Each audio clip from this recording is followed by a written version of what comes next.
말씀 시편 62편입니다. 구약성경 846면 시편 62편 1절부터 12절까지 말씀을 우리 함께 봉독하시겠습니다. 나의 영혼이 잠잠히 하나님만 바라며 나의 구원이 그에게서 나오는도다. 오직 그만이 나의 반석이시요 나의 구원이시요 나의 요새이시니 내가 크게 흔들리지 아니하리로다. 넘어지는 담과 흔들리는 울타리같이 사람을 죽이려고 너희가 일제히 공격하기를 언제까지 하려느냐.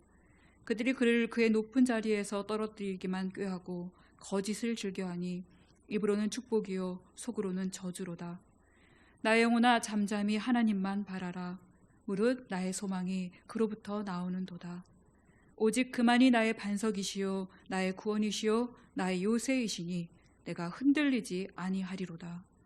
나의 구원과 영광이 하나님께 있으며 내 힘의 반석과 피난처도 하나님께 있도다. 백성들아 시시로 그를 의지하고 그의 앞에 마음을 토하라. 하나님은 우리의 피난처시로다. 아 슬프도다. 사람은 입김이며 인생도 속임수이니 저울에 달면 그들은 입김보다 가벼우리로다. 포악을 의지하지 말며 탈취한 것으로 허망하여지지 말며 재물이 늘어도 거기에 마음을 두지 말지어다. 하나님이 한두 번 하신 말씀을 내가 들었나니 권능은 하나님께 속하였다 하셨도다. 주의 인자함은 주께 속하오니 주께서 각 사람이 행한 대로 갚으심이니이다. 아멘. 예레미야 33장 3절 말씀입니다.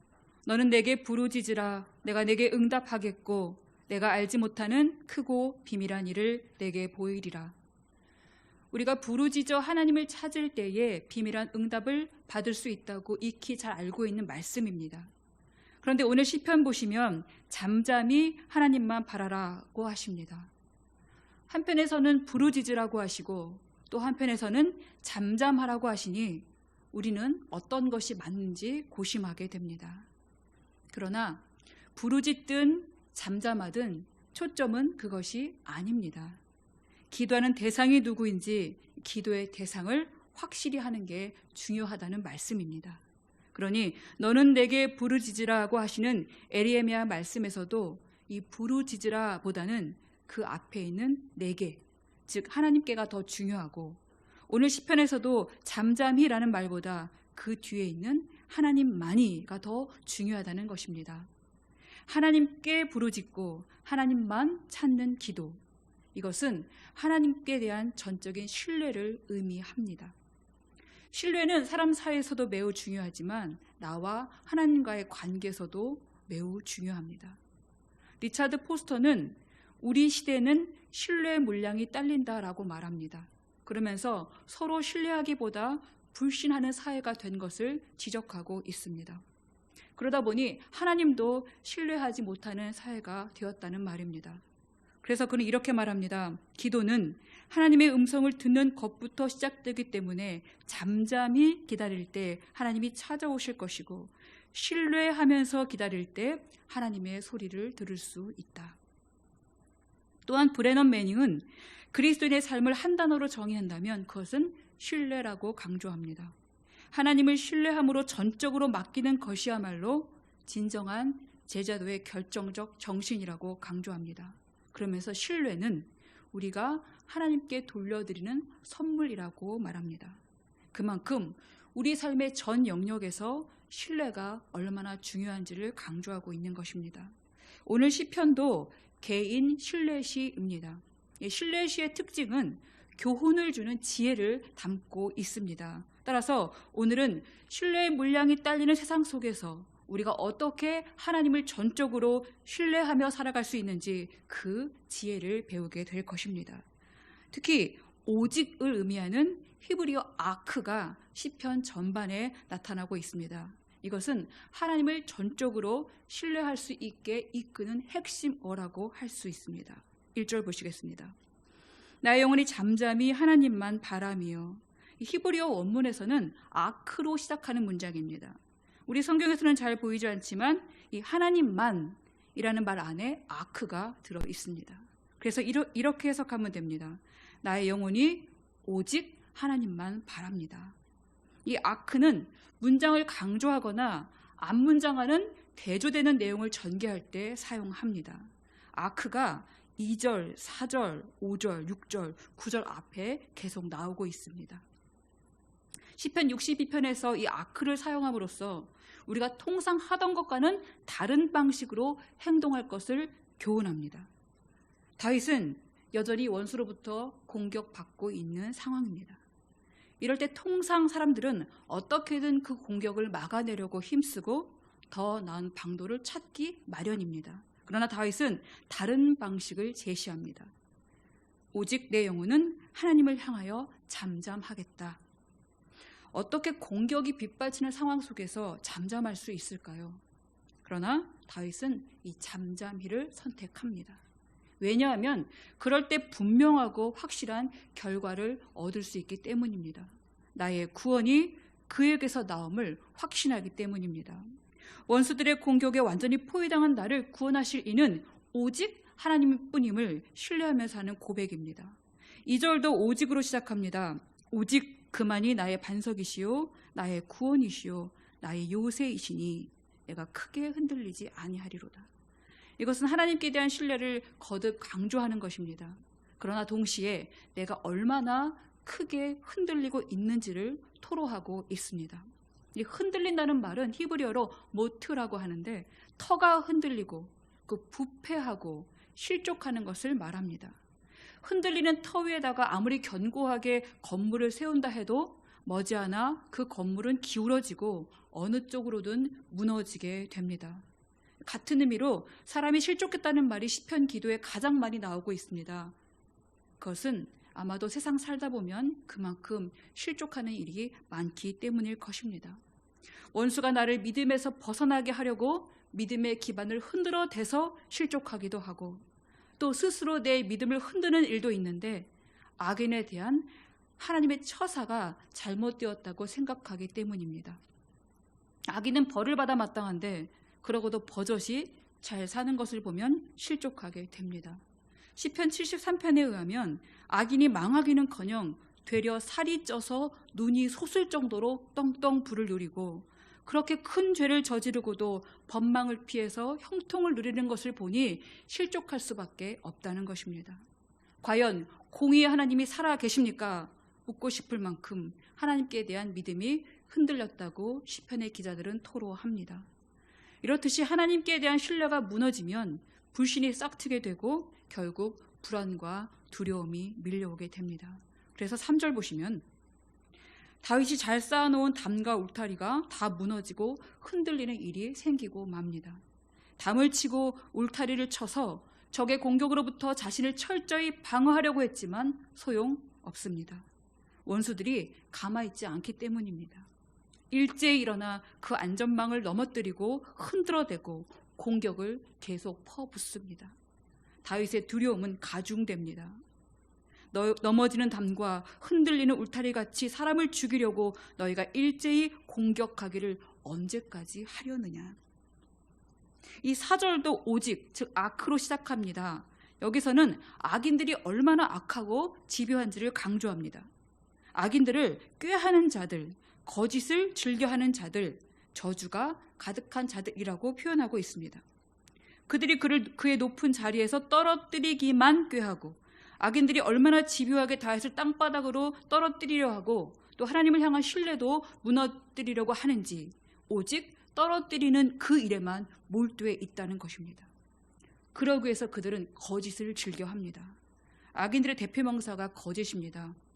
요한복음 8장 44절 보시면 거짓의 아비는 마귀라고 합니다.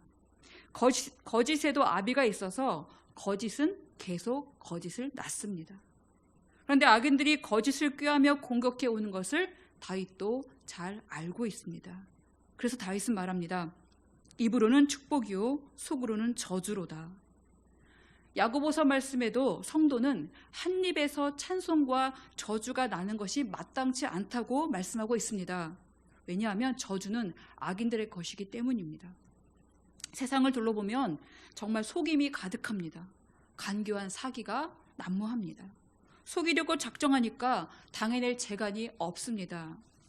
거짓을 미화해서 달콤한 속임수를 계속 생산해내면서 누군가 걸려들기만을 기다립니다. 다윗도 여간 괴로움을 견디기가 어려웠을 것입니다. 그가 얼마나 마음을 다잡을 수 없었고 얼마나 크게 흔들렸으면 자기 영혼에게 이렇게까지 외치겠습니까? 5절입니다. 나의 영혼아 잠잠히 하나님만 바라라. 무릇 나의 소망이 그로부터 나오는도다. 1절에서는 나의 영혼이 잠잠히 하나님만 바라고 있다는 상태적이고 소극적인 표현을 썼다면 5절에서는 적극적이고 단호하게 자기 영혼에게 명령합니다. 다윗아, 너 정신 차리고 하나님만 바라봐라. 다른 방도 찾지 말고 잠잠히 하나님만 바라. 너의 소망은 오직 거기에 있단다. 하나님만이 너에게 가장 안전하고 든든한 피난처시다. 그러니 오직 하나님만 바라봐라. 여러분에게도 경험이 있으신지 모르겠지만 자기 영혼이 요동을 치면은 어떻게 걷잡을 수가 없습니다. 안 그래야 되는 것을 머리로는 알고 있지만 영혼이 막 요동을 치니까 불안과 두려움은 떨쳐지지가 않습니다. 그래서 영혼에게 강력하게 명령하라는 것입니다. 잠잠하라. 마치 예수님께서 풍랑에 두려워 떠는 제자들에게 그 앞에서 바람을 꾸짖으시면서 바다에게 잠잠하라 명하시니 바람이 잔잔해졌던 것처럼 다윗의 영혼은 이 잠잠하라는 명령을 듣고 이렇게 응답합니다. 6절입니다. 오직 그만이 나의 반석이시요 나의 구원이시요 나의 요새이시니. 여기서 반석, 구원, 요새 모두 크게 흔들리는 다윗에게 가장 필요한 것들입니다. 근데 잘 보시면 이것들은 전부 비유일 뿐이고 실체는 따로 있습니다. 모두 하나님을 수식하고 있습니다. 하나님이 나의 반석이시고 하나님이 나의 구원이시고 하나님이 나의 요새이십니다. 하나님께서 이렇게 든든히 붙드시니 다윗의 영혼은 불안과 두려움에서 벗어나서 이렇게 외칩니다. 내가 흔들리지 아니하리로다. 그렇게도 크게 흔들렸던 다윗의 영혼은 하나님께 대한 확신과 신뢰로 충만해졌습니다. 여러분, 흔들리는 일이 있으십니까? 영혼에게 이렇게 외치십시오. 잠잠해라. 그리고 오직 하나님만 바라봐라. 이제 다윗은 하나님을 완전히 신뢰하고 의지하는 모습으로 변합니다. 7절입니다. 나의 구원과 영광이 하나님께 있으며 내 힘의 반석과 피난처도 하나님께 있도다. 구원뿐 아니라 자신의 영광도 또 힘의 원천도 모두 하나님께 있음을 확신합니다. 하나님은 우리를 겨우 구원해 주시는 정도가 아니라 구원받은 자에게 영광도 함께 주시는 분임을 다윗은 확실히 깨달았기 때문입니다. 하나님 아버지는 예수님을 죽음에서 일으키셔서 가장 높은 곳인 바로 하나님 우편에 앉히우셨습니다. 이것은 예수님만 그렇게 하시겠다는 것이 아니라 예수님을 믿고 구원받은 바로 우리들에게도 그렇게 해주시겠다는 말씀입니다. 요한복음 14장 2절 3절 예수님의 말씀입니다. 내 아버지 집에 거할 곳이 많도다. 내가 너희를 위하여 거처를 예비하러 가노니 가서 너희를 위하여 거처를 예비하면 내가 다시 와서 너희를 내게로 영접하여 나 있는 곳에 너희도 있게 하리라. 죽을 수밖에 없는 죄인이 예수님의 대속사건으로 죽음을 이기시고 부활하신 그 부활의 영광도 얻게 되고 하나님과 함께 영원히 거하는 그 영광도 얻게 된다는 약속입니다. 그러니 이 기쁜 소식, 복된 소식을 받은 자들은 가만히 있을 수가 없습니다. 만방에 이 소식을 전하게 됩니다. 다윗도 이 기쁜 소식을 믿음으로 받고 백성들에게 강권합니다. 8절입니다. 백성들아 시시로 그를 의지하고 그의 앞에 마음을 토하라. 하나님은 우리의 피난처시로다. 다윗은 자기 영혼에게 외쳤던 잠잠히 하나님만 바라는 것이 구체적으로 어떤 것인지를 지금 말씀하고 있습니다. 시시로 주를 의지하고 주 앞에 마음을 토하라. 너무도 지당한 말씀입니다. 우리가 많이도 들었던 교훈입니다. 그러나 사람이 크게 흔들릴 때 가만히 주님만을 의지하고 있기가 정말 쉽지 않습니다. 주님께만 마음을 토하기도 쉽지 않습니다. 뭔가 믿을 만한 것이 없나 찾게 되고 어떤 누구에게라도 이 괴로운 마음을 토로하고 싶어 합니다. 그러나 다윗은 아크라는 말을 꺼내들면서 통상 그렇게 하던 대로 하지 말고 전혀 다른 방식으로 행동할 것을 가르칩니다. 너희가 그렇게 한다고 해결 안 난다. 아무리 그래봤자 불안과 두려움은 떠나가지 않는다. 다윗은 그 누구보다 인생이 얼마나 약하고 아무것도 아닌지 잘 알고 있기 때문에 탄식의 소리를 높여서 이렇게 말합니다. 9절입니다. 아, 슬프도다. 사람은 입김이며 인생도 속임수니. 여기서 아, 슬프다라는 탄식 안에 바로 아크가 들어 있습니다. 오직 사람은 입김일 뿐이다. 인생도 속임수다. 이게 입김은 히브리어로 헤벨이라고 해서 텅 비고 공허하고 덧없음을 상징합니다. 인생이 얼마나 아무것도 아닌지 저울에 달아보니 입김보다 가벼운 게 인생이라고 말합니다. 인생이 이렇게 덧없고 텅 비고 공허함을 누가 가장 잘 알았을까요?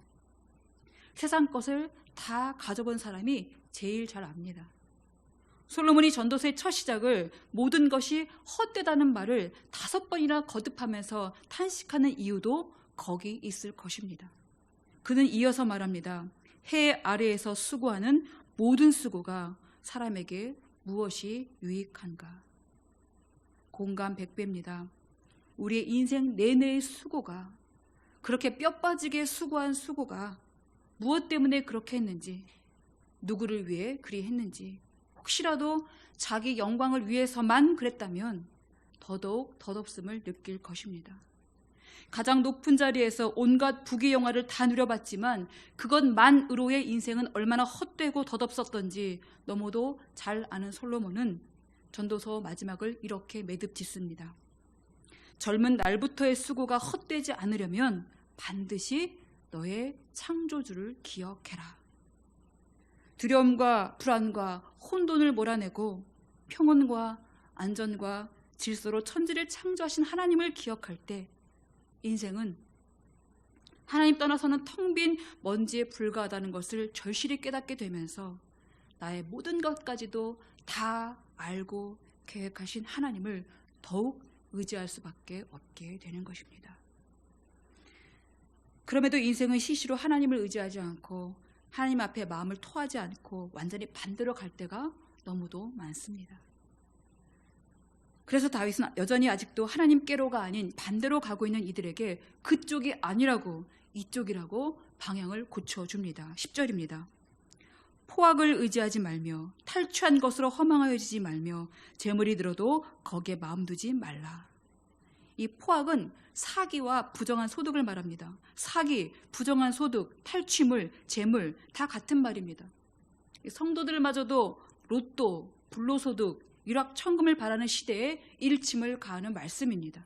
그런 부정한 소득과 재물 다 날아가고 없어질 허망한 그런 것에 마음을 두지 말라는 말씀입니다. 왜냐하면 11절과 12절 말씀처럼 권능은 하나님께 속하였고 인자하심도 하나님께 속하였기 때문입니다. 아무리 세상 권능을 가지고 떵떵거리는 인생도 하나님 손 안에서는 입김보다 가벼운 먼지일 뿐이고 하나님의 인자하심은 그 어떤 흉측한 죄인도 다 용서할 수 있는 한량없는 은혜를 갖고 계시기 때문에 우리가 무엇을 의지하고 무엇을 바라야 할지는 너무도 분명합니다. 내 영혼이 몹시도 흔들려서 어떻게 할지 모르겠다면 잠잠하라 명하시고 오직 하나님만 바라시기 바랍니다. 시시로 하나님을 의지하고 하나님 앞에 모든 것을 다 쏟아내시기 바랍니다. 나라가 적들로부터 완전히 포위당해서 멸망이 코앞인 그 캄캄한 상황 속에서 예레미야 선지자가 탄식하며 써내려간 슬픈 노래 예레미야 애가 3장 26절에서도 그는 이렇게 권고합니다. 사람이 여호와의 구원을 바라고 잠잠히 기다림이 좋도다. 지금 많은 사람들이 삶의 터가 흔들리고 불안과 두려움을 피할 수 없는 인생을 살아가고 있는 것 같습니다. 이때 하나님 없이도 떵떵거리고 잘 사는 이들이 배부르고 행복한 것이 아니라 시시로 의지할 하나님이 계시고 이 답답함을 토로할 하나님이 계시는 사람이야말로 가장 부유하고 가장 행복한 사람입니다. 악인의 형통 때문에 실족하지 마시고 삶이 많이 힘들다고 해서 절대 하나님을 놓지 마시기 바랍니다. 하나님을 더욱더 신뢰하는 자에게 주시는 불안한 영혼이 잠잠함을 얻는 평강의 복을 누리시면서 오직 하나님만 바라는 우리 모든 가정들이 되시기를 간절히 바랍니다.